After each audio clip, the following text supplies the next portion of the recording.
Hello my dear students, welcome back to my channel Ulhaq classes. Welcome to another video. तो last lecture में हमने अपना topic रेवर्बरेशन तो cover कर लिया था. आज हम सबसे पहले हमारा टॉपिक है uses of multiple reflection of sound.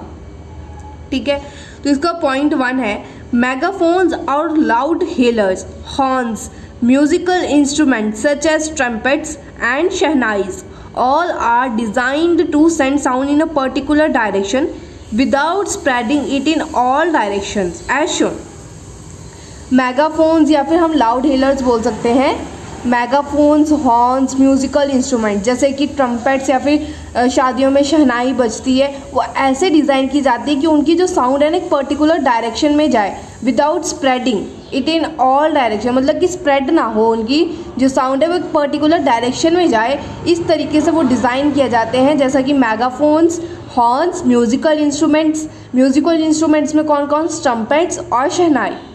ठीक है, जैसे इस फोटो में दिखाया गया है, ये मेगाफोन है और ये हॉर्न है. इनमें मतलब कि ऐसे डिज़ाइन की जाती हैं कि इनकी साउंड जो है वो एक पर्टिकुलर डायरेक्शन में जाए, ये ज़्यादा स्प्रेड ना हो. ठीक है ना. आगे देखो क्या लिखा है. In these instruments a tube followed by a conical opening. Conical opening मतलब कि बड़ी सी ओपनिंग को हम क्या बोल देते हैं? Conical opening. ये बड़ी सी ओपनिंग है ना, इसको हम बोल देते हैं कॉनिकल ओपनिंग. तो in these instrument a tube followed by a conical opening reflects sound successively to guide most of the sound wave from the source in the forward direction toward the audience. मतलब कि इन instruments में एक conical opening होती है जो कि sound wave को successively reflect करती है कि वो ज़्यादातर ऑडियंस की तरफ जाए, फॉरवर्ड डायरेक्शन में जाए. ठीक है ना. जो ज़्यादा से ज़्यादा साउंड वेव्स जो हैं वो फॉरवर्ड डायरेक्शन में जाए. मतलब कि फॉरवर्ड डायरेक्शन में कौन है? ऑडियंस है, तो ऑडियंस की तरफ जाए. ठीक है ना, इसका यही मतलब है. ट्यूब में एक तो क्या है? कॉनिकल ओपनिंग है. कॉनिकल ओपनिंग क्यों है? क्योंकि हमें जो अपनी साउंड है वो फॉरवर्ड डायरेक्शन में भेजनी है, तो कॉनिकल ओपनिंग की वजह से वो फॉरवर्ड डायरेक्शन में जाती है टुवर्ड्स द ऑडियंस. ठीक है ना. नेक्स्ट है हमारा second point. Stethoscope is a medical instrument use for listening to sounds produced within the body, mainly in the heart और लंग्स. आपने डॉक्टर्स के पास देखा होगा स्टेथोस्कोप होता है. स्टेथोस्कोप क्या है? एक मेडिकल इंस्ट्रूमेंट है जो किसको सुनने के लिए काम में आता है? हमारे जो बॉडी के अंदर साउंड हो रही है, जैसे हार्ट की साउंड, लंग्स की साउंड. जब डॉक्टर कोई चेक करता है स्टेथोस्कोप से, वो क्या ऑब्जर्व करता है? वो साउंड ऑब्जर्व करता है जो हमारी बॉडी के अंदर हो रही है, लंग्स की साउंड या फिर हार्ट का. ठीक है ना. In stethoscopes the sound of the patient's heart beat reaches the doctor's ear by multiple reflection of sound as shown. ठीक है, तो स्टेथोस्कोप में क्या होता है? जो पेशेंट की हार्ट बीट होती है, ठीक है ना, वो डॉक्टर्स के ईयर्स तक बाय मल्टीपल रिफ्लेक्शन की वजह से जाती है. ठीक है ना. स्टेथोस्कोप की वजह से जो हमारी हार्ट बीट होती है, मतलब कि पेशेंट की हार्ट बीट होती है, वो डॉक्टर्स के ईयर तक जाती है bye multiple reflection of sound. Sound multiple reflection करके डॉक्टर की ईयर तक जाता है. ठीक है, जैसे इसमें दिखा रखा है, ये होता है स्टेथोस्कोप. ठीक है ना. Next third point. Generally the ceilings of concert halls, conference halls and cinema halls are curved so that sound after reflection reaches all the corners of hall. अब सिनेमा हॉल या कंसर्ट हॉल की, conference hall की जो ceiling होती है, ceiling हम बोलते हैं टॉप रूफ को. ठीक है ना, जो ऊपर हमारे होती है उसको हम बोलते हैं सीलिंग. सीलिंग कर्व्ड इस वजह से होती है कि उसकी जो वॉइस है, जो वॉइस उस पर रिफ्लेक्ट करेगी, रिफ्लेक्ट होकर वो दोबारा किस पे? ऑडियंस के पास जाए. जैसे कि हमें इस पिक्चर में दिखाया गया है. देखो ये होती है टॉप, इसको हम बोलते हैं सीलिंग. सीलिंग कर्व्ड है. जब सीलिंग कर्व्ड है तो वॉइस इस पर जाएगी, टकरा के ऑडियंस के पास जाएगी. ठीक है ना. तो इन्होंने लिखा है generally The ceilings of concert halls, conference halls and cinema halls are curved. Curved इस वजह से होते हैं so that sound after reflection के बाद sound reaches all the corners of hall. hall के सभी corners पे जाए. ठीक है. Sometimes a curved soundboard may be placed behind the stage. मतलब कि कई बार साउंड बोर्ड जो होता है वो स्टेज के पीछे भी रख दिया जाता है, सो that sound after reflecting from the sound board spreads evenly across the width of the hall. मतलब कि जो साउंड बोर्ड है वो स्टेज के पीछे रख दिया जाता है। क्यों? क्योंकि अगर जब साउंड उस पर रिफ्लेक्ट करेगी तो वो इवनली स्प्रेड हो, मतलब कि इक्वल स्प्रेड हो, जितनी भी हॉल की विड्थ है उस सब पे इक्वली स्प्रेड हो हमारी साउंड, ठीक है ना। तो हमारे 3 पॉइंट्स हैं। सबसे पहला था मेगाफोन्स वाला, ठीक है, उसमें कॉनिकल ओपनिंग होती है। कॉनिकल ओपनिंग की वजह से जो साउंड है, ठीक है, वो ज़्यादातर फॉरवर्ड डायरेक्शन में जाता है टू द ऑडियंस। सेकंड था हमारा स्टेथोस्कोप वाला। स्टेथोस्कोप एक मेडिकल इंस्ट्रूमेंट है जो हमारे बॉडी के अंदर की साउंड्स को मेजर करता है, मतलब कि, ठीक है, लिसन करता है। हमारे बॉडी के अंदर जो साउंड हो रही है, जैसे हर्ट्स में या लंग्स में जो साउंड हो रही है, वो हम किसके थ्रू सुन सकते हैं? स्टेथोस्कोप की वजह से, ठीक है। थर्ड आ जाएगा सीलिंग्स। कॉन्सर्ट हॉल्स की या सिनेमा हॉल्स की जो सीलिंग्स होती हैं वो कर्व्ड होती है। कर्व्ड क्यों होती हैं? कि उससे जो साउंड वेव है उस पर टकरा के ऑडियंस के पास जाए। और हम स्टेज के पीछे क्या लगा देते हैं? साउंड बोर्ड भी लगा देते हैं, ताकि इवनली स्प्रेड हो हमारी जो साउंड है, वो साउंड जो है इवनली स्प्रेड हो आफ्टर रिफ्लेक्टिंग, ठीक है ना। ये 3 पॉइंट है। नेक्स्ट है अब हमारा range of hearing. The audible range of sound for human beings extend from about 20 hertz to 20,000 hertz. एक जो ह्यूमन बींग्स के लिए ऑडिबल रेंज है, मतलब कि ह्यूमन बींग इतनी रेंज तक अगर वॉइस होगी तो वो सुन सकता है, तो वो रेंज क्या है? ये पेपर में आ सकता है, बहुत ज़्यादा इंपॉर्टेंट है। What is the audible range of sound for human being? तो वो है 20 हर्ट्ज से 20,000 हर्ट्ज, ठीक है, 20 हर्ट्ज से 20,000 हर्ट्ज। अगर इस रेंज के बीच में कोई भी साउंड होगी तो वो हमें ऑडिबल होगी, ठीक है ना। तो लिखा है the audible range of sound for human beings extend from about 20 hertz to 20,000 hertz, ठीक है। 1 हर्ट्ज क्या है? 1 cycle per second, 1 cycle per second. Children under the age of 5 and some animals such as dog can hear up to 25 kilohertz, मतलब कि 1 kilohertz 1000 hertz के बराबर है। मतलब कि अगर चाइल्ड है, मतलब कि बच्चे, और जो एनिमल्स, कुछ एनिमल्स में जैसे कि डॉग्स हो गया, वो 25 किलोहर्ट्ज तक सुन सकते हैं, ठीक है ना। As people grow older their ear becomes less sensitive to higher frequency. जैसे जैसे हम बूढ़े होते जाते हैं तो हमारी सुनने की जो शक्तियाँ हैं, जो सेंसिटिविटी है, वो डिक्रीज हो जाती है, ठीक है ना। Become less sensitive to higher frequency, हम ज़्यादा फ्रिक्वेंसी नहीं सुन पाते फिर, ठीक है। Sounds of frequencies below 20 hertz are called infrasonic sounds और इंफ्रासाउंड। साउंड की फ्रिक्वेंसी बिलो 20 हर्ट्ज से, अगर साउंड की फ्रिक्वेंसी 20 हर्ट्ज, अगर हमारी साउंड की फ्रिक्वेंसी 20 हर्ट्ज से कम है तो हम उसको क्या बोलेंगे? इंफ्रासोनिक साउंड या फिर इंफ्रासाउंड, ठीक है ना। If we could hear infrasound we would hear the vibration of a pendulum just as we hear the vibration of the wings of the bee. मतलब कि अगर हम इंफ्रासाउंड सुन सकते हैं तो इंफ्रासाउंड में कौन सी आएगी? जैसे कि वाइब्रेशन ऑफ पेंडुलम, पेंडुलम की वाइब्रेशन इंफ्रासाउंड में आती है, ठीक है ना। Vibration of wings of the bee, bee के जो विंग्स होते हैं उसकी वाइब्रेशन वो इंफ्रासाउंड में आती है। तो लिखा है if we could hear infrasound, अगर हम इंफ्रासाउंड सुने, we would hear the vibration of a pendulum, vibration of the pendulum just as we hear the vibration of the wings of the bee, ठीक है। Rhinoceros communicate using infrasound of frequency as low as 5 hertz. मतलब कि जो राइनोसॉरस होते हैं वो कितने, मतलब कि जब बात करते हैं तो उनकी जो साउंड की फ्रिक्वेंसी होती है वो 5 हर्ट्ज से भी कम होती है, ठीक है ना। Whales and elephants produce sound in the infrasound range. Whales और एलिफेंट्स जो होते हैं, जो वो साउंड प्रोड्यूस करते हैं, उनकी रेंज क्या होती है? इंफ्रासाउंड की रेंज के बीच में ही होती है, ठीक है ना। It is observed that some animal get disturbed before earthquake. Earthquake produce low frequency infrasound before the main shock waves begin, which possibly alert the animals. जब मेन अर्थक्वेक आता है तो उससे पहले एक छोटा सा अर्थक्वेक आता है, तो उसकी आवाज़ कौन सुन सकता है? वो बहुत कम होती है।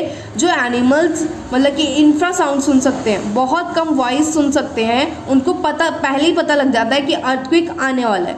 ठीक है ना?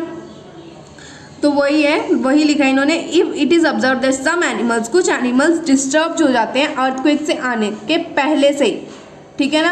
अर्थक्वेक के आने से पहले ही कुछ एनिमल डिस्टर्ब्ड हो जाते हैं क्योंकि उनको पता लग जाता है कि अर्थक्वेक आने वाला है। Earthquake produce low frequency infrasound before the main shock waves begin. जब मेन शॉक वेव्स शुरू होती हैं उससे पहले अर्थक्वेक एक लो फ्रीक्वेंसी का इंफ्रासाउंड प्रोड्यूस करता है, which possibly alert the animal, जो कि एनिमल्स को क्या कर देता है? अलर्ट कर देता है। ठीक है ना? Frequencies higher than 20 kilohertz are called ultrasonic sound और अल्ट्रासाउंड। जो फ्रीक्वेंसी 20 हर्ट्ज से अगर ज़्यादा हो गई तो हम उसको क्या बोलेंगे? अल्ट्रासाउंड। 20 किलोहर्ट्ज से ज़्यादा हो गई तो उसको हम बोलेंगे अल्ट्रासाउंड और अल्ट्रासोनिक साउंड। 20 हर्ट्ज से कम है तो हम बोलेंगे इंफ्रासोनिक साउंड। 20 किलोहर्ट्ज से ज़्यादा है, 20 किलोहर्ट्ज से ज़्यादा है तो हम बोलेंगे अल्ट्रासोनिक साउंड। ठीक है ना? Ultrasound is produced by animals such as dolphins, bats and porpoises. ठीक है? अल्ट्रासाउंड कौन प्रोड्यूस करता है? Dolphins, bats and porpoises. Moths of certain families have very sensitive hearing equipment. Moth के क्या होते हैं? बहुत सेंसिटिव हियरिंग इक्विपमेंट्स होते हैं। मतलब कि अगर कोई बैट बहुत दूर से आ रहा है तो उनको पहले ही पता लग जाता है कि बैट आ रहा है और वो उसको कैप्चर करने के लिए पहले से ही तैयार बैठे रहते हैं। ठीक है ना? इतनी सेंसिटिव होती है। मतलब कि अगर वो बहुत ज़्यादा दूर है, अभी उसने फ्लाई करना स्टार्ट किया है बैट ने, मॉथ की इतनी सेंसिटिव हियरिंग है कि उसको पहले ही पता लग जाता है कि बैट आ रहा है, तो वो उसके लिए कैप्चर करने के लिए उसको पहले ही तैयार बैठा रहता है। ठीक है ना? Moth of certain families have very sensitive hearing equipment. These moth can hear the high frequency squeaks of the bat and know when a bat is flying nearby, कि कब बैट उड़ रहा है, उसके पास आ रहे हैं। ठीक है ना? And are able to escape capture, और उसको कैप्चर कर लेते हैं। ठीक है? Rats also play games by producing ultrasound. Rats games भी खेलते हैं बाय प्रोड्यूसिंग अल्ट्रासाउंड। ठीक है ना? ये येलो बॉक्स में लिखा हुआ है, इसको भी पढ़ लो। Hearing aid. हियरिंग एड क्या होता है? एक मशीन होती है। अगर जो पीपल सुन नहीं सकते तो उनको एक मशीन लगाई जाती है, उसको हम क्या बोल देते हैं? Hearing aid. People with hearing loss may need a hearing aid. ठीक है? एक डिवाइस है ये। Hearing aid is an electronic battery operated device. The hearing aid receives sound through a microphone. Microphone के थ्रू वो साउंड को रिसीव करता है। The microphone convert the sound wave to electrical signals. Microphone क्या करता है? साउंड वेव्स को इलेक्ट्रिकल सिग्नल्स में कन्वर्ट करता है। These electrical signals are amplified by an amplifier. फिर ये एक इलेक्ट्रिकल सिग्नल्स एम्पलीफाई होती हैं बाय एन एम्पलीफायर की वजह से। The amplified electrical signals are given to the speaker of the hearing aid. Hearing aid का स्पीकर है उसको दी जाती है। फिर the speaker convert the amplified electrical signal to sound and send to the ear for clear hearing. ठीक है? ये इसका प्रोसेस है। बस आपको ये याद करना है कि जो पीपल सुन नहीं सकते उनके लिए हम कौन सा डिवाइस यूज़ करते हैं? Hearing aid. ठीक है ना? ये भी हमारा टॉपिक कवर हो गया। नेक्स्ट है हमारा topic application of ultrasound. Ultrasounds are high frequency waves. High frequency की वेव्स हैं। Ultrasounds are able to travel along well defined path even in the presence of obstacle. मतलब कि अल्ट्रासाउंड जहाँ पर ऑब्स्ट्रैकल्स भी होगी ना, वहाँ से भी वो बहुत अच्छे से पास कर जाती है। ठीक है? अल्ट्रासाउंड क्या एक हाई फ्रिक्वेंसी की वेव है। Ultrasound are able to travel along well defined paths. मतलब कि वो छोटे से छोटे रास्ते से भी निकल जाती है और कहीं ऑब्स्ट्रैकल हो, कहीं कोई मुश्किल हो, ठीक है, कोई मतलब कि कुछ चीज़ हो, वो वहाँ से भी निकल सकती है अल्ट्रासाउंड। तो ultrasound are used extensively in industries and for medical purpose. इसको हम इंडस्ट्रीज़ में भी यूज़ कर सकते हैं, इसको मेडिकल पर्पज़ के लिए भी यूज़ कर सकते हैं। ठीक है? तो पॉइंट 1 देखो, हमने इसको यूज़ किया। Ultrasound is generally used to clean parts located in hard to reach places. मतलब कि अल्ट्रासाउंड कुछ पार्ट्स को क्लीन करने के लिए यूज़ किया जाता है जहाँ पर पहुँचना बहुत ज़्यादा मुश्किल होता है, ठीक है।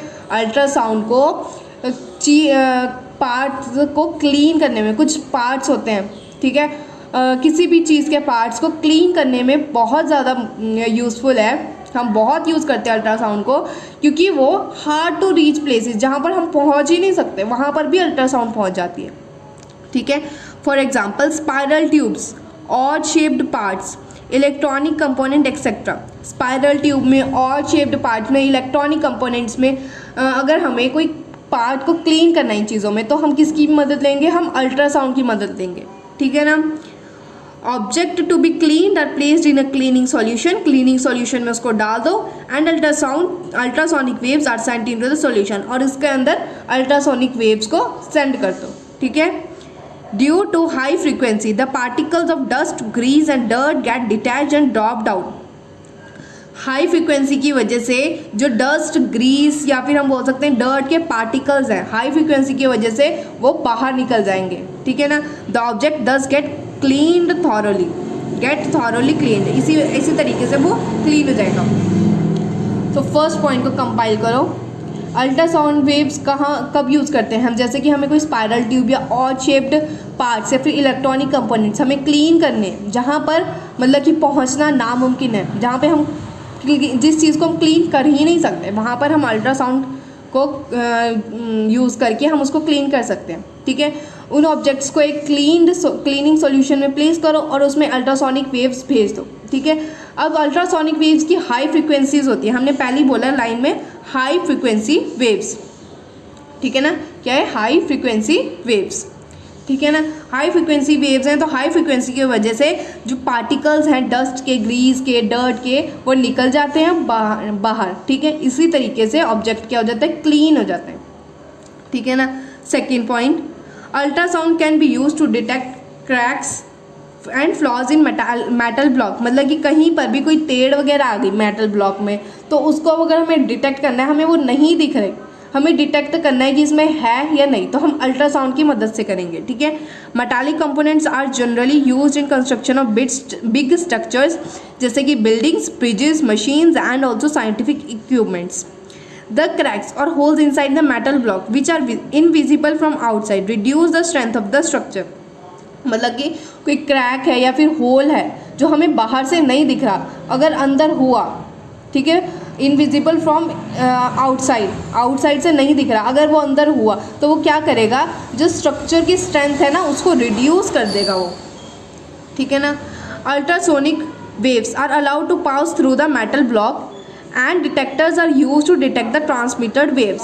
मतलब कि अल्ट्रासोनिक वेव्स को उस हम मेटल ब्लॉक के थ्रू पास करेंगे, ठीक है। जब पास करेंगे तो हम एक डिटेक्टर लगा देंगे जिससे वो डिटेक्ट होती रहेंगी साउंड वेव्स। अगर थोड़ा सा भी डिफेक्ट आया साउंड वेव में, अल्ट्रासाउंड में, ठीक है, तो हमें पता लग जाएगा कि उसमें एक फ्लॉ है या फिर डिफेक्ट है, ठीक है ना। तो ultrasonic waves are allowed to pass through the metal blocks and detectors are used to detect the transmitted waves. If there is even a small defect, अगर एक छोटा सा भी डिफेक्ट होगा, the ultrasound gets reflected back, तो ultrasound क्या हो जाएंगे? रिफ्लेक्ट बैक हो जाएंगी, indicating the presence of flaw और डिफेक्ट। जैसे कि इस डायग्राम में दिखाया गया है, एक मेटल ब्लॉक है, ठीक है। मेटल ब्लॉक में ये थोड़ा सा क्या है हमारे पास? एक फ्लॉ या फिर एक डिफेक्ट है, इसमें क्या है हमारे पास? एक फ्लॉ है या फिर एक डिफेक्ट हम बोल सकते हैं, ठीक है ना। हमें ये बाहर से विजिबल नहीं है। जब हमने इसमें अल्ट्रासाउंड भेजी तो अल्ट्रासाउंड रिफ्लेक्ट बैक हो गए। रिफ्लेक्ट बैक होने की क्या वजह है? कि उसमें एक डिफेक्ट है, उसमें एक फ्लॉ है। जब वो एक डिटेक्टर, मतलब कि जब ये होती हैं तो यहाँ पर डिटेक्टर्स लगा देते हैं हम, ठीक है। यहाँ पर सही है, ये डिटेक्टर्स के थ्रू डिटेक्ट हो गया, यहाँ पर सही है, डिटेक्टर के थ्रू डिटेक्ट हो गया, पर यहाँ पर डिटेक्टर के थ्रू डिटेक्ट नहीं हुआ, तो पता लग गया कि यहाँ पर एक क्या है? क्रैक है, एक फ्लॉ है, एक डिफेक्ट है, ठीक है ना। तो इसके जो बाकी हमारे पास थोड़ा सा टॉपिक और बचा, ये एप्लीकेशन ऑफ अल्ट्रासाउंड, ये हम बाद में करेंगे नेक्स्ट लेक्चर में।